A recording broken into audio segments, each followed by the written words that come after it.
Morning everyone.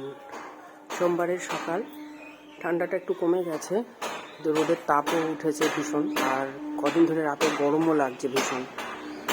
গরম মনে হয় পড়েই যাবে, আর কিছুদিন হয়তো থাকবে ঠান্ডা। যাই হোক, কী করা যাবে, ঠান্ডা থাকাই ভালো। তো বাড়িতে এখন কাজ হচ্ছে নিচে, আমাদের এখানে সানসাটার ঠিক করা হচ্ছে। সানসাটারটা নষ্ট হয়ে গিয়েছিল, মিস্ত্রি কাজ করছে।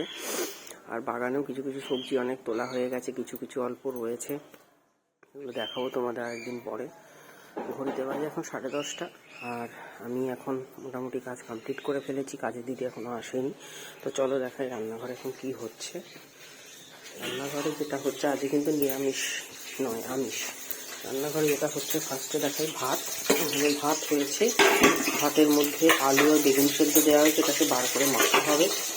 আর এখানে হচ্ছে মটর শাকের ঘন্ট, এটা দুভাবে আজ হয়েছে। একটা এটা হচ্ছে নিরামিষ, আর ওখানে হবে কিছুটা রয়েছে এটা আমিষ, শোল মাছের মাথা দিয়ে করা হবে।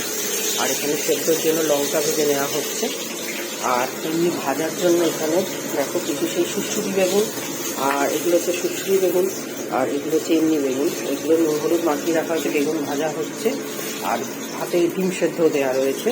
আর এখানে দেখো কিছু শোল মাছের পিস, কিছু কাটা পোনা আছে, এগুলো দিয়ে মাছের ঝোল হবে। মশলা হয়তো ফুলকপি দিয়ে হবে, এখনও কিছু সবজি কাটা হয়নি। যে মাছের ঝোল কী দিয়ে হবে সেটা দেখা যায়, তাদের সকালে খাওয়ার পর্ব মিটুক, তারপরে দেখা যাবে। তো তোমরা কারা কারা শোল মাছ ভালোবাসা, শোল মাছের মাথা দিয়ে মটর শাক খাও জানিও, ঠিক আছে? তোমরা একবার খেয়ে দেখো, যারা না খেয়ে থেকেছো তারা খেয়ে দেখো, খুব সুন্দর লাগে। আর তোমাদের বাড়িতে যে কী মেনু হচ্ছে অবশ্যই কিন্তু জানিও, কেমন? টাটা।